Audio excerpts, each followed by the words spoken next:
Hello everyone, good evening to all of you. This is Tanveer Alam, welcome to hitech English world. आज आपका session होगा use app to have के साथ। आज जानेंगे कि टू हैव एक्चुअली में होता क्या है। एक होता है हैव टू, जिसके पास हम लोगों ने पिछले प्रीवियस क्लासेस में तो नहीं, इसका वीडियो बहुत जल्दी आने वाला है। जैसे कि मेरे पास कलम है, मेरे पास छाता है, उसके पास ये है, उसके पास वो है।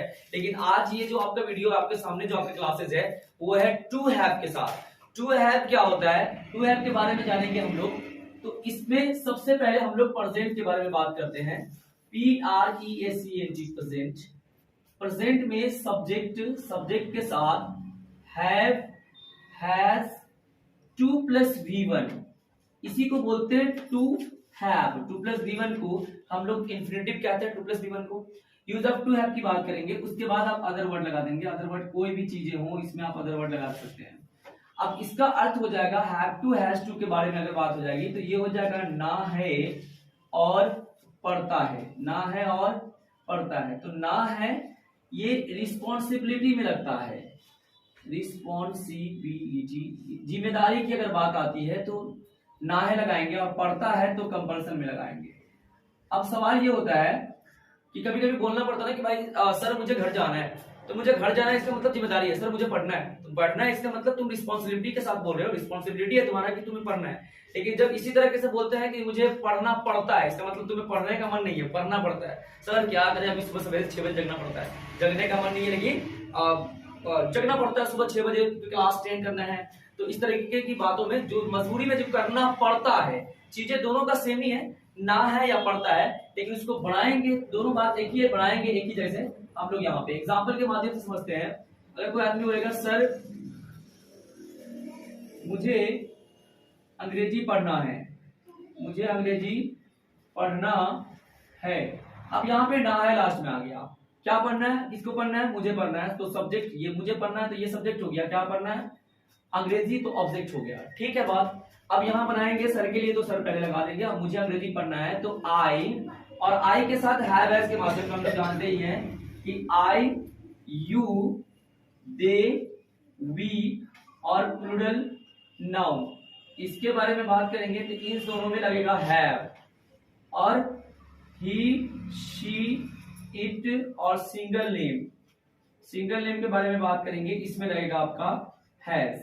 तो मुझे तो आई के साथ क्या लगाना है, have. I have to read, read मतलब पढ़ना। I have to read, to plus V1। उसके बाद क्या बच गया आपका other word, English. I have to read English, ये आपका एग्जांपल है। Sir I have to read English. Sir I have to go to home, मुझे घर जाना है। Sir I have to go there, मुझे वहां जाना है। सर मुझे छुट्टी चाहिए, है ना। I want leave sir because I want to go to home, मैं घर जाना चाहता हूँ। या sir I have to go to home, मुझे घर जाना है। ठीक है ना। इस तरीके के सेंटेंसेस में हम लोग अक्सर बनाएंगे। अब उसे पढ़ना है तो ही हैज टू रीड, उसे पढ़ना है तो ही हैज टू रीड। उन लोगों को यहाँ रहना है, they have to live here या स्टे हियर। रहना है, ठहरना है, बात एक ही होता है। अब अगर पास्ट की बात करेंगे तो पास्ट टेंस में जहां हम लोग हैव हैज लगा रहे थे, वहां हम सब्जेक्ट के साथ हैड को पुट करेंगे। Subject had to plus V1 plus other word. अब ये हैड की बात आ गई तो हैड टू लगाएंगे, तो यहां हो जाएगा फिर पास्ट में ना था या ना पढ़ा। अब बात वही हो गई रिस्पॉन्सिबिलिटी और कंपल्सन की। सर मुझे जाना था, I had to go. Sir मुझे पढ़ना पड़ा, तो आई हैड टू रीड। अब यहां पे लिखेंगे उसे यहां रहना पड़ा। वो रहना नहीं चाहता था लेकिन उसको रहना पड़ा। मजबूरी में बात हो रही है, कंपल्सन की। पढ़ा की बात है, ना है। अगर ना था बोलेंगे तो रिस्पॉन्सिबिलिटी हो गया। तो लिखेंगे he had to live here, ये एग्जांपल है। उसे यहां रहना पड़ा, he had to live here. Live मतलब रहना, स्टे भी लिख सकते थे, वो उसे यहां ठहरना पड़ा तो he had to stay here. अब इसी तरह अगर फ्यूचर की बात करेंगे, फ्यूचर में, तो फ्यूचर में क्या करेंगे, सब्जेक्ट तो रहेगा ही, shall have, shall have and will have.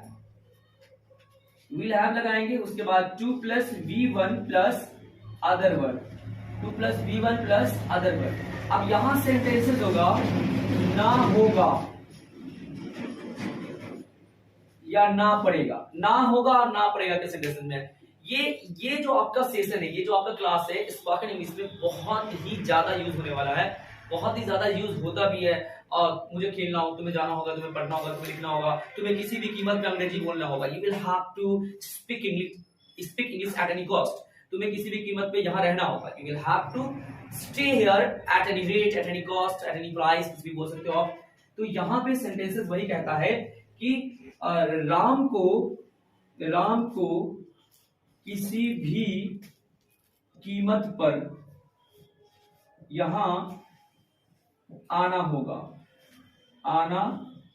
बात आ गई ना होगा की, यही बात है, ना होगा। तो लिखेंगे राम के साथ will have to, Ram will have to come here, और उसके बाद बच गया किसी भी कीमत पर। इसको लास्ट में हम लेके चलेंगे at any cost.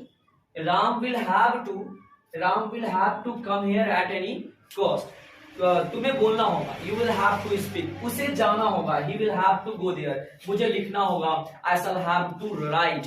Actually spoken में शैल तो यूज ही नहीं होता है, ज्यादातर विल ही यूज होता है। विल यूज कर, जैसे कि मैं तुम्हें जान से मार दूंगा, तो वहां पे क्या बोलते हैं, आई विल किल यू, यानी मैं तुम्हें जान से मार दूंगा। डेफिनेटली तुमने वादा किया कि मैं तुम्हें जान से मार दूंगा। शैल बहुत कम यूज होता है स्पोकन में, शैल यूज ही नहीं होता।